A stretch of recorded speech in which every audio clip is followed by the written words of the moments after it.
Good morning दोस्तों, मैं doctor Indoria. आज हम डिस्कस करेंगे हार्ट अटैक। हार्ट अटैक क्या है? हार्ट अटैक का मतलब है सीधी सीधी हार्ट का पंपिंग पावर कम हो जाना। अब ये कैसा होता है? हार्ट को खुद को ब्लड सप्लाई के लिए मुख्य रूप से तीन नलियां होती हैं। एक आरसीए होती है, राइट कोरोनरी आर्टरी, और एक होती है एलएमसीए, लेफ्ट मेन कोरोनरी आर्टरी, जो कि दो भागों में डिवाइड होती है, एक एलएडी और एक एलसीएक्स। ठीक, ये तीनों नलियां क्या होती हैं? हार्ट को ब्लड सप्लाई करती हैं। ठीक, अब हार्ट को ब्लड सप्लाई करती है, इनमें किसी भी तरीके का प्लाक आ जाए, थ्रोम्बस आ जाए, तो आगे के पार्ट में क्या होगा? ब्लड सप्लाई नहीं होगा। ऐसे में हार्ट के आगे के भाग में क्या हो जाएगा? इस्कीमिया डेवलप हो जाएगा, सेल डेथ होनी शुरू हो जाएगी। तो ऐसे में क्या होगा? सिम्टम्स चालू होंगे, जो कि हार्ट अटैक के सिम्टम्स होंगे। वो कौन से हो सकते हैं? तो सबसे पहली बात है, छाती में बहुत तेज दर्द हो सकता है, भारीपन हो सकता है, प्रोफ्यूज स्वेटिंग हो सकती है, बहुत ज्यादा पसीना आ सकता है, थ्रोट पेन हो सकता है, बैक में पेन हो सकता है, साथ में लिम्स पेन चालू हो जाता है। इसके साथ साथ में कुछ लोगों को हेडेक, डिजीनेस, ठीक है, और इपिगेस्ट्रिक रीजन में जलन भी चालू हो जाती है, जो कि लोग बाग भ्रमित होते हैं कि हमको एसिडिटी है, हार्ट अटैक नहीं है। ठीक, तो इसी कंडीशन को हम क्या बोलते हैं? हार्ट अटैक बोलते हैं। ठीक, इसमें कभी कभी डेथ की चांसेस होती हैं।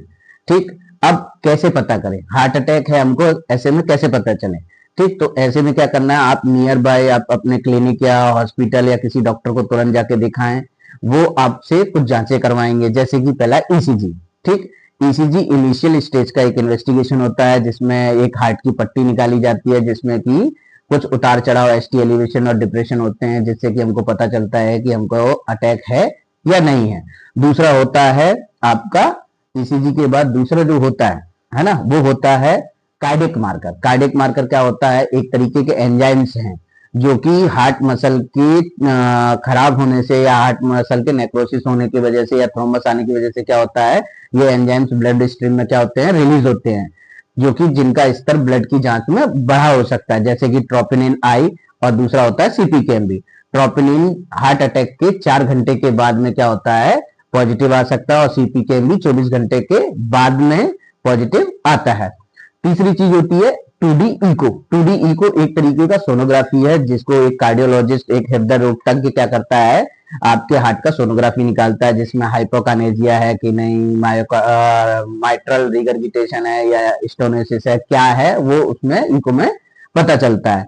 तीसरी चीज होती है टीएमटी। टीएमटी में क्या होता है? टीएमटी मतलब देख सकते हैं ट्रेडमिल स्ट्रेस टेस्ट होता है, ट्रेडमिल टेस्ट होता है, जिसमें कि पेशेंट को उस मशीन पे चलाया जाता है। चलते समय क्या होता है? थोड़ा सा ब्लड का परफ्यूजन बढ़ता है और हार्ट रेट बढ़ती है, तो ऐसे में हमको थ्रोम्बस का पता चलता है, जो कि एक ईसीजी को निकालता रहता है। उस ईसीजी में भी उतार चढ़ाव आते हैं, जो कि पॉजिटिव और नेगेटिव के रिपोर्ट में आता है।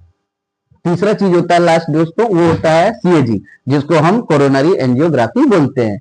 ये लास्ट टेस्ट है, इससे 101% आपके हार्ट में ब्लॉकेज है या नहीं है ये कंफर्म पता चल जाता है। तो हार्ट अटैक तीन तरीके के मेनली माने गए हैं। पहला है माइल्ड, फिर दूसरा है मॉडरेट, और चौथा तीसरा है सीवियर। ठीक है, तो माइल्ड में क्या आएगा? माइल्ड में एसीएस अनस्टेबल एंजाइना आता है। एसीएस अनस्टेबल एंजाइना का मतलब होता है एक्यूट कोरोनरी सिंड्रोम या अनस्टेबल एंजाइना। ये क्या होता है? इसमें टिपिकल हार्ट अटैक के क्या होंगे? सिम्टम्स आपको मिलेंगे। ठीक है, टिपिकल हार्ट अटैक के सिम्टम्स मिलते हैं, और इसमें ईसीजी क्या होगी? नॉर्मल आएगी। ठीक, आपका इको नॉर्मल आएगा, आपका कार्डिक मार्कर नॉर्मल आ सकता है। ठीक है, और इसके अलावा लास्ट में जरूरत पड़ती है तो सीएजी या एंजियोग्राफी कराना पड़ सकता है। ठीक, तो कभी कभी मतलब मोस्ट ऑफ अगर देखा जाए तो 100 पेशेंटों में से एसीएस अनस्टेबल एंजाइना के 1 से 2 पेशेंट ऐसे होते हैं जिनकी एंजियोग्राफी लगती है और उनको एंजियोप्लास्टी लग सकती है। दूसरा होता है एस टी एम आई। ठीक है, एस टी ई एम आई। एस टी ई एम आई क्या होता है? जैसे ही आपको चेस्ट पेन हुआ, आप गए डॉक्टर के पास और उन्होंने ईसीजी निकाली, तो उसमें क्या हो जाएगा? एस टी एलिवेशन पकड़ में आएंगे। ठीक है, एस टी एलिवेशन पकड़ में आएंगे, साथ में आपका कार्डियक मार्कर पॉजिटिव आ सकता है, 2D इको में हाइपोकानेजिया मिल सकता है, तो और टिपिकल चेस्ट पेन रहेगा। तो ऐसे में एंजियोग्राफी मस्ट हो जाता है कि एंजियोग्राफी आपको कराना ही है। फिर एंजियोग्राफी के बाद समझ में आता है कि वो मेडिकल मैनेजमेंट में जाएगा या फिर आपको एंजियोप्लास्टी करनी पड़ेगी या स्टेंट डालना पड़ेगा। तीसरा होता है NSTEMI, जिसको बोलते हैं हम नॉन STEMI।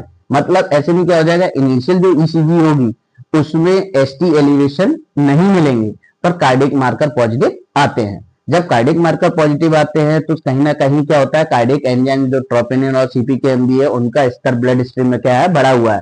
तो ऐसे में क्या करना पड़ेगा हमको, इको कराने के बाद एंजियोग्राफी मस्ट हो जाता है, और एंजियोग्राफी मस्ट हो जाता है तो फिर आपको आगे जाके एंजियोप्लास्टी लग सकती है। और लास्ट होता है दोस्तों MI, जिसको हम मायोकार्डियल इन्फार्क्शन बोलते हैं। अब MI में स्पष्ट आपको दिखेगा कि भाई ST एलिवेशन भी मिलेगा, कार्डिक मार्कर पॉजिटिव आएंगे, TMT कराने की जरूरत ही नहीं पड़ेगी क्योंकि इतना टिपिकल चेस्ट पेन होगा कि हम उनको दौड़ा नहीं सकते, ट्रेडमिल टेस्ट करा नहीं सकते उनसे। तो ऐसे में क्या करेंगे, हम इको करने के बाद तुरंत हम क्या करेंगे, सीधे एंजियोप्लास्टी के लिए लेंगे। अब दोस्तों बात ये आती है कि MI को हम पहचाने कैसे। ठीक, तो MI को हम क्या करते हैं, ECG में हम पकड़ते हैं, ECG में देखते हैं। अब ECG में देखने के लिए हमको क्या करना पड़ेगा, हमको पहले पता होना चाहिए कि एंट्री वाला MI होता है, पोस्टीरियर वाला MI होता है, एंटेरो लेटरल वाला MI होता है, लेटरल वाला MI होता है, पोस्टेरो एंट्रल वाला MI होता है, सेप्टल वाला MI होता है। तो ये जो जितने भी MI हैं उनको हम देखें कैसे। तो दोस्तों इसके लिए मैं नेक्स्ट वीडियो बनाने वाला हूं जिसमें कि हमको ये समझ में आएगा कि कौन सी लीड में कौन सा MI देखते हैं। और ये बहुत ही इजी है, मतलब अगर लोग बाग ये सोचते हैं कि ECG बहुत ही टिपिकल और कठिन है, नहीं है दोस्तों। मैं आपको नेक्स्ट वीडियो में आपको ये बताऊंगा कि जो अटैक्स होते हैं, जो MI होते हैं, मायोकार्डियल इन्फार्क्शन होते हैं, उनको ECG में किस तरीके से समझें। बस मेरी वीडियो को आराम से देखते रहिए, जो चीज नहीं समझ में आ रही है मेरे यूट्यूब चैनल पे आप कमेंट्स कीजिए, लाइक कीजिए, सब्सक्राइब कीजिए। इससे मुझे ये समझ में आएगा कि आप लोग मेरे वीडियो में इंटरेस्ट ले रहे हैं और मैं आपके लिए थोड़ी सी और मेहनत करूंगा। और आपको कोई भी ऐसी चीज लग रही है जिसके बारे में आपको समझना है, आप वहां पे कमेंट कर दीजिए कि सर मुझे इस टॉपिक पे एक वीडियो बना कर दीजिए। मैं कोशिश करूंगा अच्छे से अच्छा वीडियो बना सकूं। ठीक है, थैंक यू।